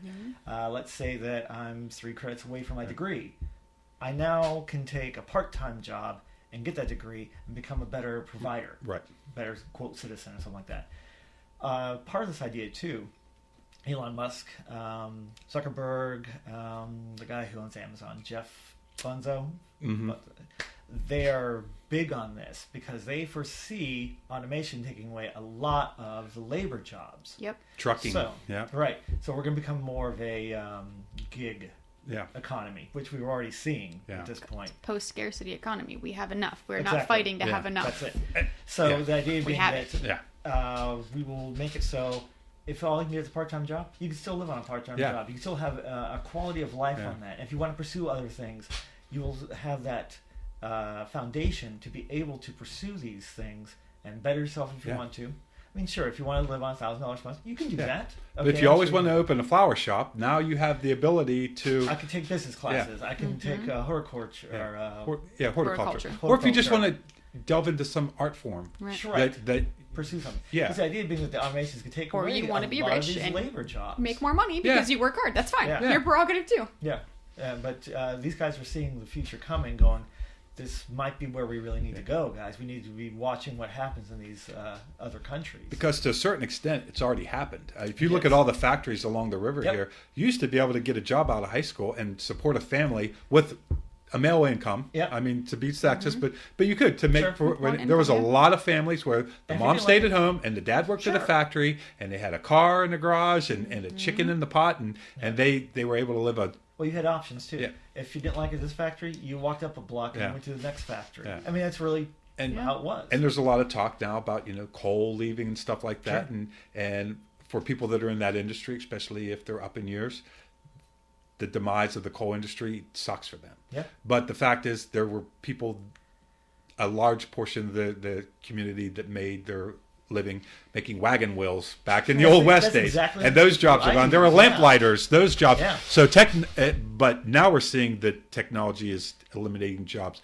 Like if this self-driving car happens, driving is the number one profession, I think, the most. And so you take that away within the span of 10 years.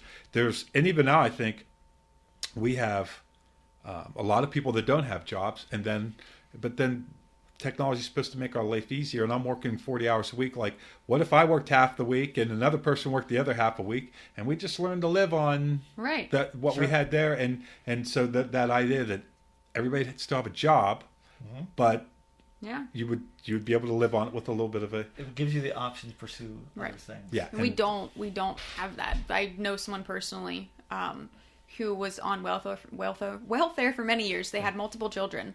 And they didn't want to be on welfare any longer.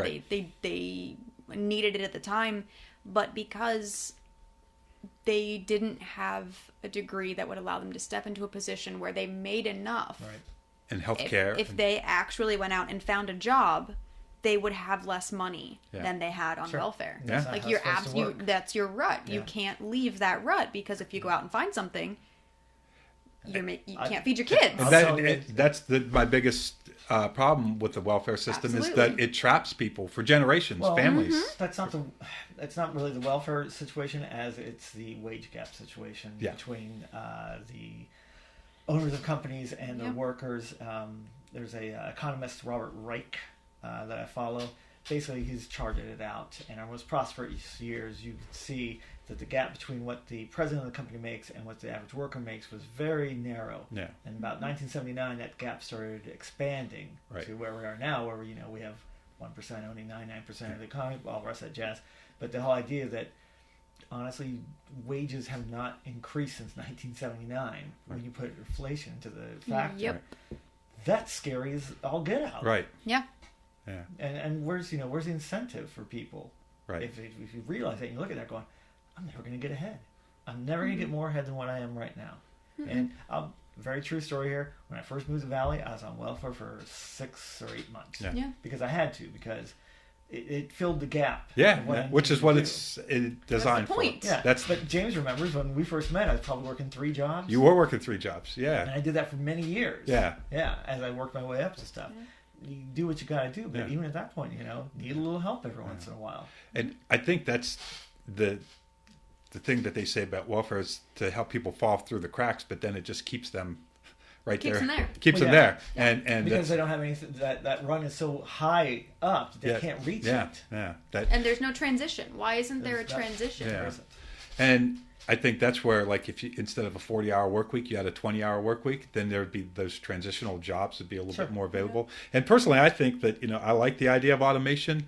I think that, hey, if you're a high school kid and you're working at McDonald's and you make a little bit of money and you learn a little bit of work ethic and stuff like that, but I think that humans have much more potential. Sure. Mm-hmm. And so I would like to see that we have more jobs where people are just being creative and coming up with. We have a lot of problems in the world. Yeah. We could definitely employ people solving solutions. Problems, and I think that's Right. that's probably the most optimistic idea with the universal income absolutely. is that people, instead of having to just go and work at McDonald's or be a receptionist at Willing Hospital like myself, that you have enough of an income to get by, and the hope is that people would devote their time to creating great art and solving great problems. Yeah, that quote, what would you do if money weren't an object? Yeah. We can make that happen. Yeah. To an extent. Yeah. Right. Now there is obviously the thing that you have to look at, that there are certain people that will take the money and just do nothing. Sure. And I think that a lot of that's cultural, and it starts with our system of education and the way the society is formed in general. And I think that you can kind of get that out of it to where if you educate people with the idea of, what do I want to do today? What kind of great thing do I want to do? And I'm a special person. I'm not a dummy. And I might not be good at math, but I'm good with my hands. And instead of building drones, and I think a lot of our education system was conditioned to send people into factory jobs. Sure. And now we need eat 3 meals a day. Yeah. It is. It is. Absolutely right. It is. The Industrial Revolution. Yeah, and I think we need a modern education system. If you go to college now, a lot of the degrees that they offer, or let's say when you graduate college, the jobs that are available didn't exist when you started college. Right. Yeah. So the idea of what are you going to major in, a job that may not exist. So I did something which is probably would be very fitting for now, where I just took a bunch of classes that interested me until my advisor said, hey, you got to pick a major. Right. So I had to create a degree that combined all the things. But I'm glad that I did, because I studied things that interested me and that I thought I might like to do more in the future. I didn't have it as well planned out, but you see connections between those different things. Yeah. And that's something too that's happening more than it did maybe when we were growing Absolutely. up. Is the idea that I don't have to be a specialist anymore. Right. I can be a generalist and specialize in a couple of different things and see how they do connect with what's going on. Yeah, and because there are people will vastly switch careers to. Because we have people that have multiple interests. And, Well, the company I'm working for, we went through a merger here a couple of weeks ago, and we were sitting around, and it's communication's there, but it's disjointed, and we don't know who to do this, that. And sitting there, I'm like, you know what? Why isn't there a company that just does mergers? Yeah. Hey, you're going to merge with them. We're going to work all the logistics out for you. So on day one, this is who you communicate with. This is who you do all of that. Yeah. And my director looked at me and goes, that's brilliant. Yeah, that's a great idea. And he goes, is there that job? I'm like, no, I don't think there is. Yeah. He goes, that's really? And I'm like, yeah. And I said, you just go from place to place, or a merger happens, you're a merger company, make it happen. Yep. And, you're in and out in 6 months or 18 months, whatever it takes. Yeah, But on day one, communication's there, Yeah. and that transition is smooth because someone outside of it has done all the work for you. Someone's walked that path before, and they can guide you. Yeah. Anarchist over here wants to remind you not to make too many middlemen, though. Yes, absolutely not. Yeah. Good, very good point. Well, that's I don't disagree. Just be careful. I'm not a big middleman thing, but I like the idea that someone gets in and out and just takes care of that. I don't want them staying around for years. No, they can leave. Well, by the way, that is our logistics package and we'll keep monitoring it for you for 8 years. Yeah, and that's where greed and stuff. Yeah. But, thanks, insurance companies. Yeah. There you go. But you make a good point though, because there's a racket. when we had that last big recession and everybody was out of work, when the they cut huge amounts of their staff. And when they started hiring people back, they realized we didn't need 6 people between here and here. Right. We need 1. Yep. And they did. And so that's why the rebound was much slower, because they just didn't replace. They didn't fill those positions again. They realized that, we can do this with 300 people, not 1,500. This person just talks to this person. Yeah. Because you have the guy that he gets the promotion even though he doesn't know anything about it. So then he hires an assistant that actually should have been the boss. Yeah. And then the assistant needs an assistant because the assistant's doing the boss's job. Yeah. And you're right. That's true. You have 7 layers of... You sound like you know that from personal experience. Oh!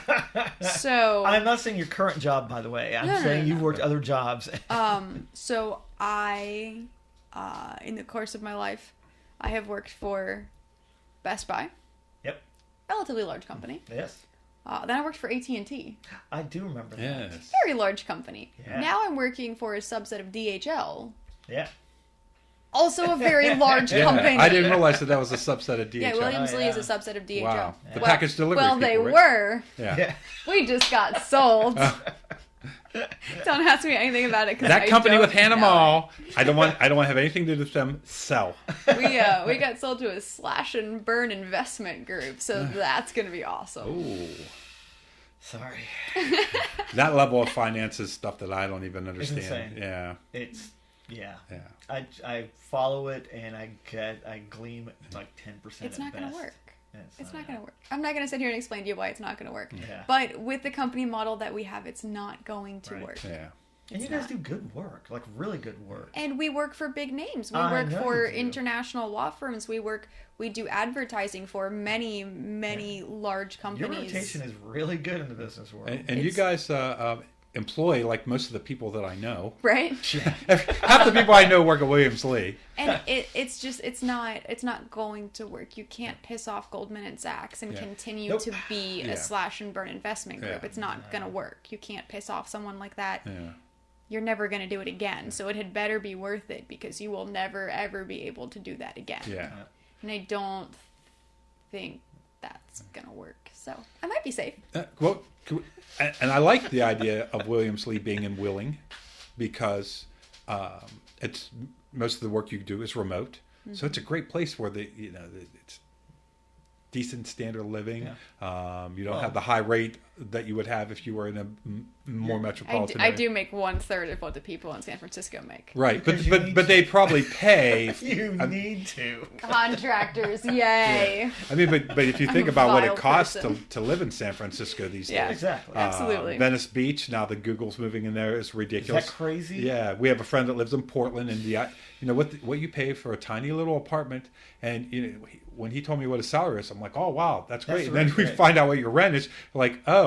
So sorry, buddy. Yeah. So you're eating noodles every night. Everything is relative. You can have a job making $100,000 a year in Manhattan, but you're going to be having to share a closet with 6 other people. You're in a 10-floor walk-up with four or 6 other people. Absolutely. So I always look at it's all relative. Money is definitely relative. It is definitely relative. And this is when it comes to money. This is my personal philosophy that financial security is all about spending. Not about income. I mean, to a certain extent. Sure. Well, you can make any income work if you spend the appropriate amount. And I think that it's part of the American dream has been that you have to live above your means. And so many people get in so much trouble and end up being so unhappy. And because they have to, so many people have told me that they have to have a new car, and I can't believe you. And I drive a decent Honda, and I have, plenty of toys, but they're not the nicest. We were talking about Harley Davidsons. I have a $20,000 Harley Davidson, and I know people that want a motorcycle, and they're going to get one as soon as they can afford a brand new Harley. Right. And the idea of getting anything else, it's either a brand new Harley or nothing. And that, hey, to each his own. God bless, but or whoever you want to bless you. But whenever I get nervous about finances, I just go into work and start talking about student loans, and then I feel great. Don't have any. Oh, you don't have any? Yeah, that's my daughter's is $900 a month. Yeah. And the insanity that the student loan is the one that it's there forever. Well, you could buy a house and default on it. It's that. And this loan that you took out for your education probably isn't going to do anything for you. Yeah. Because like you said, the job is gone. Everybody who works for me has a college degree. Yeah. Not in what we're working in. Yeah. Yeah. You need any employees, by the way? What's that? You need any employees? Holler at you, girl. She's a good worker. You're too good. I don't You're have a too college good. degree, though. Oh, well. I there think could be two that of us. anymore, I think college is more about making money for the university. And they just, I think it's great that you can get an online education, but I also think that the value of a bachelor's degree has declined so much, even since I got mine. Yep. When my dad was of college age, if you had a college degree, you had it made in the shade. And I was brought up. Sky was the limit, right? Yeah, I was brought up. You're going to college, because my parents had that mindset that if I go to college, and my brother, he became an engineer, and he's had a good life. I partied a little too much and didn't really focus on a career that would make a lot of money. I think I did learn skills that have allowed me to have a life that I enjoy. So good thing that I'm not money centric. Right. But so to lighten it up a little bit, you remember the movie, Michael J. Fox movie, Secret of My Success? I remember the movie. I don't remember the So details. he gets out of college, and the first part of the movie is just like first 5 minutes of the movie is him going to interviews, and they keep like turning him down, and the last guy is like, well, if you would have joined our internship program when you got out of high school, you'd be ready for this. He goes, well, then why did I go to college? Yeah. He goes, you had fun, didn't you? Yeah. Well, that's kind of that's me in a nutshell. Yeah. Yep. Because my brother teaches at a vocational school, and you can be out of high school and learn welding and make $60,000 a year as a welder. That's a unique skill set. Yeah. Right. Yeah, and we were talking about coding earlier before the podcast, and that, and that's a unique skill set. I think, you can go to school and get a college degree, a bachelor's in 18th century literature, which will perfectly prepare you to be a barista at Starbucks. I think Absolutely. you and I have a Great mutual friend that is their degree. Yeah. I mean, and I think Oh my! I think that's I true. do not feel bad about not having a college degree now. Thank No, you. You're fine. Honestly, I don't have any children. If I did and they were of college age, I would say, before you spend the money, what are you studying? Right. Take a year and go party, and maybe think about, it's college degree doesn't equal a job anymore, and you think about how much money you're going to spend. And if you don't know what you're going to do, I'd be go to Belmont Tech, go to Bethany or Except not Push Bethany, isn't but there anymore like it was Willing. before. What's the college in downtown Willing? Northern. Get your first couple of years in. Don't go into debt for a degree that certainly Not gonna do anything for yeah. I mean, I have a job that I certainly don't need a degree for, and Me neither. and actually the job that I had the longest was at a magazine, and I took one class in black and white photography, and we developed film and printed it in the darkroom, and that was on my resume. Yeah. And it was sitting on top, and when they needed someone to work the midnight shift in the darkroom, and my resume was on top, and she looked at it, she called me and she said, hi, is this James Wodarcyk? And I said, yes. She says, it says on your resume that you worked in a darkroom before. I said, yeah, in college. She goes, do you want a job? And I said, yeah, I need a job really bad. She goes, all right, you start tonight. And so all I had to do is take a photography class, and I worked there for a long time, and I learned a lot. Yeah, I loved it. And, I remember that. And that company was cool, and it's very unique in that we innovated all the time. Most people in most companies, they're afraid of change, and it happens slowly. Sure. My general manager would come in and say, new digital cameras came out. I ordered a bunch of them. Here they are. Read the manual. We start using them tomorrow. So it's going to be a long night. And he knew I could sit there and look at that manual for 3 months and not be ready, or we're just going to figure it out on the fly. He goes, it's good. I'm like, the guys aren't going to like it. He's like, they don't have to like it, but this is, I want the old cameras turned in. Yeah. They go in the office. Yeah. This is what we're using. It's going to make their day longer. They're going to have to learn how to do it. And but we had a very advanced company. And actually, I started out, I had an assistant when I finally moved into a management position. And when I left the company 5 years, 6 years after that, I didn't have an assistant anymore. I just did the whole job by myself. Sure. For about half the day, and then the rest of the day I kind of fixed problems and stuff like that. And because we were constantly looking at ways to be more efficient, and we realized, we don't need two people to do this job. It could be done, if done properly, by one person. And that girl who was my assistant went on to manage her own department, which is great. That's a great feeling. That's a great way a company should operate. You're taking this woman Yeah. started out as a person who just answered the phones, Yeah. and she worked her way up to management. She never went to college, and It's funny how you bring the film thing. This popped in my head. My daughter has a degree basically in film production. Yeah. She's never worked with actual film. yeah, right. Nice. And she's like, yeah, I'm super excited. Wait, what's that? Huh? Film? Film, right? Yeah, it's an Yeah. actual physical thing. Which kind of brings us full circle back to the idea of a paper magazine, and the fact High that five on that one. you have to Okay. put thought back into it, because a lot of Do. people say that when you had to cut the film and edit Yeah. that way, that you really had to think about what you're doing, where you can change it and change it back, and Sure. and you can even though it's still a long process, Sure. you can do things quicker. Where Right. film, you have that time between where you're physically cutting the film and Yeah. taping it, where you think Right. about what you're doing, and it's harder to change, so you move on. So when I first started doing photography outside of high school, and that, now in high school, of course, we had the dark room, and you developed your own Yeah. film, and I loved that stuff. It was Yeah. great. Didn't do anything for several years, then started doing photography again, and a friend lent me her camera, which is a little digital camera. I never had anything like that before. Just one of those little snap and shoot things. Yeah. Okay, but for me, it always came down to composition of the shot. Right. And then she'd be like, well, you can use this filter, you can do that, and all that. And she's talking about this. I'm like, at that point, I'm not a photographer. I'm an editor. Yeah, right. I'm editing. Take a this good thing shot. and that. Yeah, and that's what we would go back and forth. I'm like, and we would shoot stuff, and then show it. People would see it in that, and they were like, oh my god, I really love this shot. And we'd talk about it. I'm like, okay, you know why this shot works? And she's like, no, I said, because we got that shot. Yeah. Right. Okay, maybe we would do like a slight color enhancement or something like that. But my big thing was always, don't touch that shot as much as possible. Yeah. Let's do it, as practical as we can. We had this really good shot. She, basically, it was her in a field laying down and one tear coming down. I mean, it's something that she wanted to do and all that. Okay, cool. So I had to time that shot for the tear. We didn't CG it or anything like that. And she's like, "Are you sure we always?" I said, "No, let's just do the shot," and it works because it's authentic. There's an authenticity to it, and there was a couple other really stuff that got published was good because it was composed well.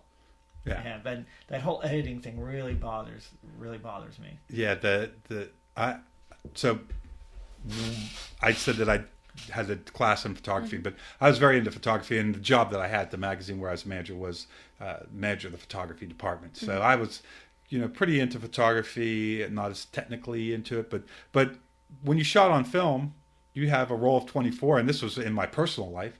You had to think about before you click that button, because it was $10 to get it developed. Right. So you take 24 shots. They were thoughtful, and I just did a little photo shoot for a friend of mine before I came here, and I was there for an hour, and I probably took 400 pictures because I went Right. and Don't get me wrong, I think there's absolutely a place for that. yeah, I think that the technology is there for, like I said, I can get 400 shots. yeah, Okay, at 400 shots, now you're like with the big photographers who used to do, who shoot Rolls. 80 yeah. rolls and rolls of film, and then get 5 shots they love out of it. And like on the topic of photography, I think it's interesting that now that everybody has an iPhone that takes a really good picture, that Not the prevalence iPhone. of every other Everyone's phone a takes photographer. better pictures than that iPhone. well, that everybody has a smartphone that takes I a have really iPhone. good picture. That it used to be there were people that never picked up a camera except for yeah. a birthday party, Right. and now people take pictures and they post on Instagram. And I would say that almost anybody that has a smartphone has a couple dozen pictures at least that are just really great. Yes. Because they took 1,000 pictures. Sure. Yep. And so you look on Instagram, like, wow, that's a great picture. But that's one of... How many did they take before you get that? And that's And okay. I think it's nice that it brings photography to the masses. Yes. But to some extent, it takes the artistic nature away from photography, where you stop and when you did film. And I'm tired of this shot. For those of you who can't see, I'm holding my hand up above me, and I'm doing the selfie. Yeah. I'm It's so a tired. selfie. I'm so tired of that shot. He's mad about selfies. I'm just tired of it. Not mad. Matt would say I'm passionate about it. I'm just tired of it. Now Ansel Adams would probably look at Ansel Adams never took a bad picture. Well, and he would set the camera. Never showed you a bad picture. He would wait for 3 days for that shot. Yeah, and he would. Well, he's also taking landscape shots. That helps too. Yeah, and on glass plates, and he to would hike Yes. through the woods, and he would go out on for a month, and he would have 30 exposures or something. Yeah. He'd do one a day, Yeah. and they're very thoughtful. And Yeah. I think there's room for all those, but Absolutely. I do miss the idea of, and my friend Kyle recently got a film camera, and he's developing his own pictures, and that idea that you really think about it before you hit the button. You do. And I think that there's room for all of it, but I'm glad that people are a little bit nostalgic about it. And if I could afford to shoot a movie on film, I think it'd be cool. Yeah. There's that thing where you only have so many minutes, Right. and then you have to stop and reload the camera, which takes quite a while, which gives the director and the whole cast a chance to think about what they're doing. Unless you're Hitchcock doing rope. Yeah. Which is all one shot. Yeah. Just keep it going. The whole movie, 3 hours, just you don't stop. Just keep going. That's what he did. Hitchcock, when he had to change film, would go to the back of someone's jacket. Yeah. And that was the break. And that's, And they did some interesting stuff back then with film. You had to. My sister and I were just talking about this. She's a photographer, and she needed a model. So my best friend Victoria and I went out, and we were like her models, which was really weird because I'm not good.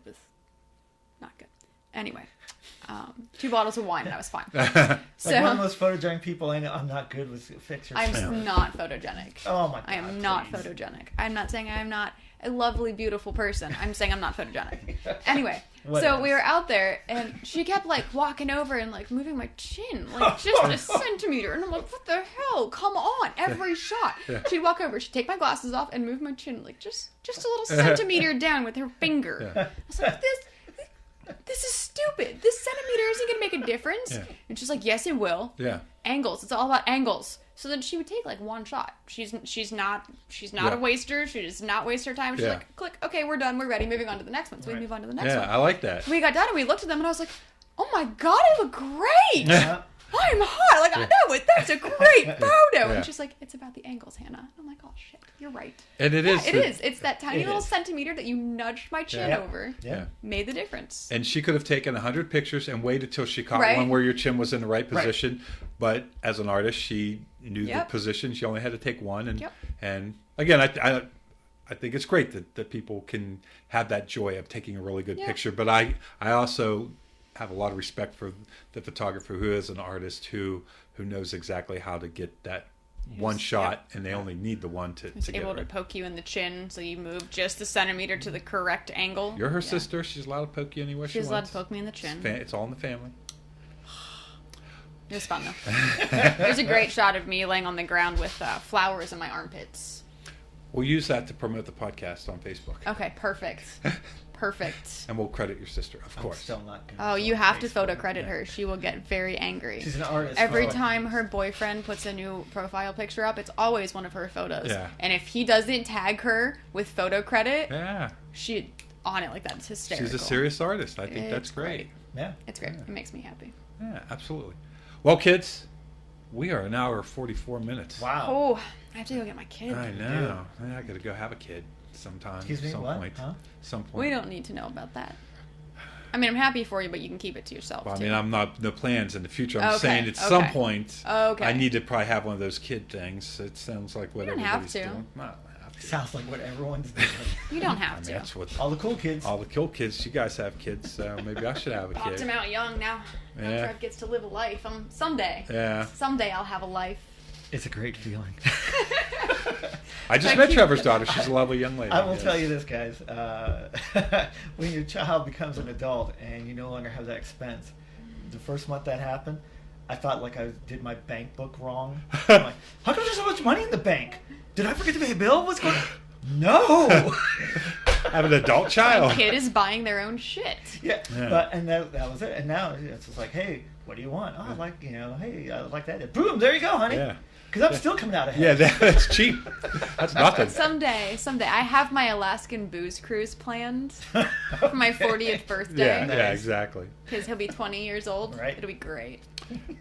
Hey, I hate to tell you, but at 20 years old, he's not even close to moving out of the house. Who knows? He might be. Yeah, He might will be. get his ass My kicked daughter- out of the My daughter's house. straight out. Yeah. That's I moved out that when I was is 16 and a half. wow. Oh, yeah, you did. Yeah, I Those did. those are unusual stories though, because I'm noticing more and more the Sure. little millennial peoples, they don't have a problem with Well, that's it's- because they don't have the option. that I don't too. make enough money to get my own place. Guys, we're starting a rough one. Oh, Well, We might have to hold You this can off make- for you can part make two. it- yeah, Oh, because okay. Part two. when it comes to they don't have the option, but I also know a lot of people that work at entry level positions that are younger at the hospital that drive brand new cars. Yeah, you have to also create your Yeah, opportunities. because when I was in my 20s, nobody I knew Hannah's even had a shaking car her payment. head. We gotta stop. You Yeah. dropped the word millennial, guys. I didn't. He did. Millennial. Isn't that a Robbie Williams song? No, that's I think- Millennium. Millennium. I like that song. Yeah, that's I think we've breached the limit. oh, I don't think can I'm I say- offended. can I say- I haven't decided Good yet. times. Oh, Good you're not a times. millennial, are you? Though. Yeah, I'm a millennial. Do you know how old I Yeah, am? you don't seem like because you're How a old am I, child. James? Yeah, you're probably in your 20s. Where in my 20s, Probably James? 25. Yes. Yes.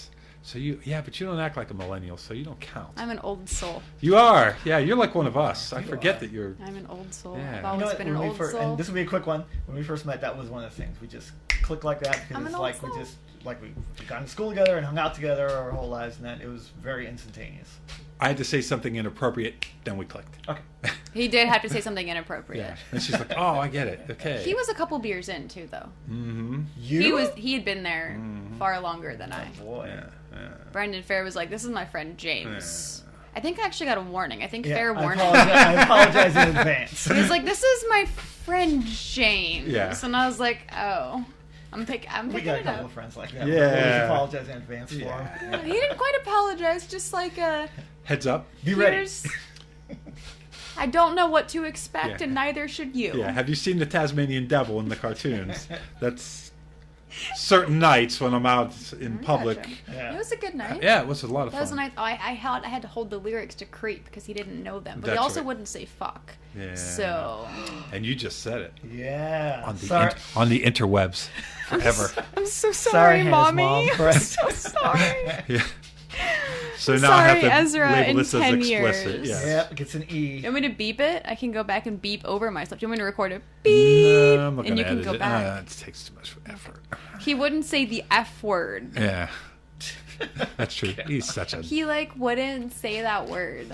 cisgendered nincompoop.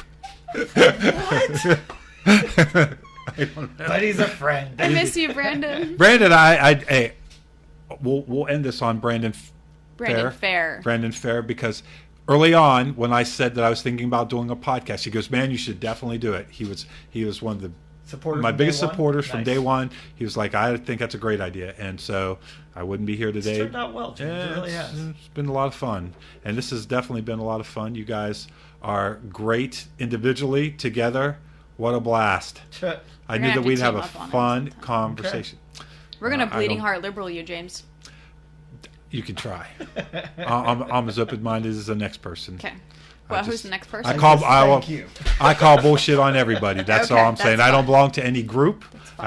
I don't subscribe to any ideology, so I can make fun of all of them because they're not me. Yes. I appreciate Okay. that. We'll have to plan that one out. We will, yeah. Okay. Yeah, You better we'll have pack a lunch. Okay. Deal. Oh, I should have made spaghetti. Ooh, that sounds Next really session starts at 11 a.m. Good. That's right. Yeah, we'll catch this while we're early and fresh. Get Yes. some breakfast, Bart. Yes. that'd be nice. Eaton Park. Okay. Bacon.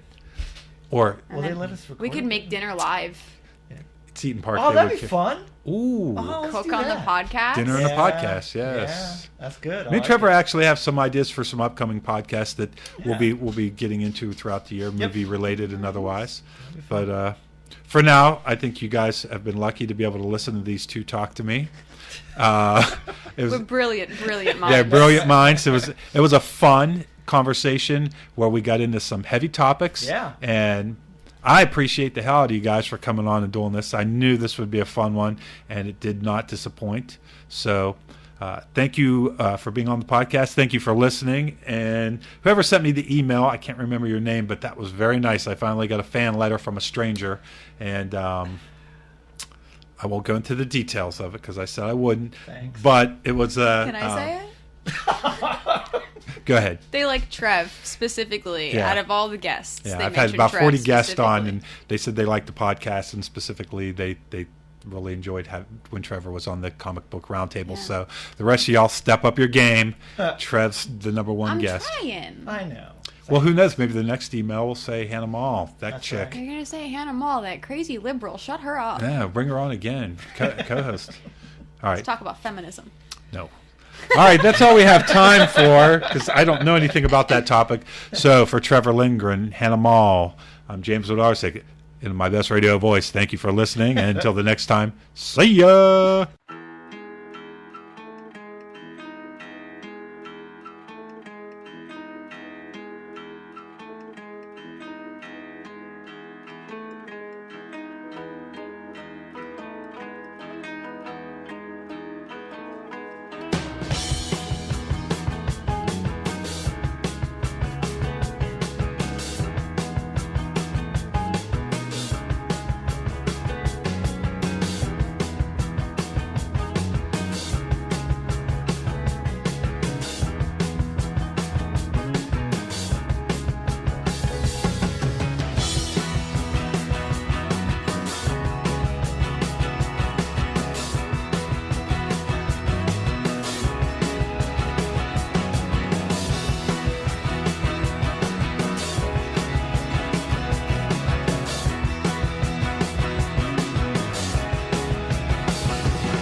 am writing a book. It's titled... I can, but I won't. Aww. I don't edit them. I could talk about my book called Things I'd Like to Tell My Mother. Yes. I like that title, actually. First chapter is sex. Oh. Gets a little interesting. Start out big. That's good. I wanted to do a podcast, and I still may do it at some point, called I Have a Lot of Problems with You People, where I sit down with a different person on every episode and tell them what their fucking problem is. Listen, I love you. You're my friend, but here's where you're fucking up your life in all the different ways. And feel free to tell me the same, although just know that you will be wrong. Are you going to have reoccurring guests? Because I know one friend of ours who would take more than one episode. I know several people that, I know a couple people that you're going to need. There'll be a mini series on their own. We're going to have to break off a big block of time. I'm going to take a swig of this. Psychoanalyzing people is my hobby if you ever need an outside opinion. Well, you could be a moderator for sure. Or just help me gang up on somebody, which I think would be even better. Yeah, well, I would be a moderator in that I will shut them up when necessary so that you can speak. You're going to be like, hey, I'm going to take a break. Hannah's going to take over. Yeah. She's going to talk about your deepest, darkest fear, the thing that you were hoping we wouldn't talk about, and she's going to shine a big old light on it. James. Yes. Tell me about your mother. Wow. No. Trevor, welcome to Surprise! Right. You know how I said we were going to... Yes. This is actually the very first episode of I Have a Lot of Problems with You People. Fantastic. And you're my first guest. Thank you. And I have no problems with you, so the episode's over. I was going to say, I have nothing prepared. That's okay. We've got some good banter. We could figure something out. I'm going to do my Okay. big time Hollywood podcast introduction. You can do this. You can do a good show. You can do it. You can be great. Psyching yourself? Yeah. Do you need me to psych you for you? You got this. You can do it. I believe in you. Don't be nervous, James. Don't be nervous. Okay. Wait, I can help. No one listens anyway. It's okay, James. Aw, to my podcast. That was a joke. I believe there's $5,000. That was a joke. Otherwise. That was a joke. Actually, I have to say, I got my first fan email from a stranger. And they said that they really liked the podcast and that it's local centric and everything. And they said they particularly liked the comic book podcast. And they particularly liked Trevor Lindgren. Said that he was a wealth of information. So of all the 40 guests I've had on the podcast so far, only one guest was mentioned in the first fan letter, and that was Trev. Do me a favor and never mention it on His the face air. is turning red. Yeah, Do you see that? yeah. We're going to talk about that. Yeah. No, we're not going to. Well, that was before the intro, so that's just You're not between like us. being on Spotlight. But that was nice of them to say that. That was yeah. fantastic. You're on radio. No one can see you. Yeah. Well, the spot speaker. I have visual Spot aids. mic. Where do I point this? Right. The umbrella. Go with the umbrella.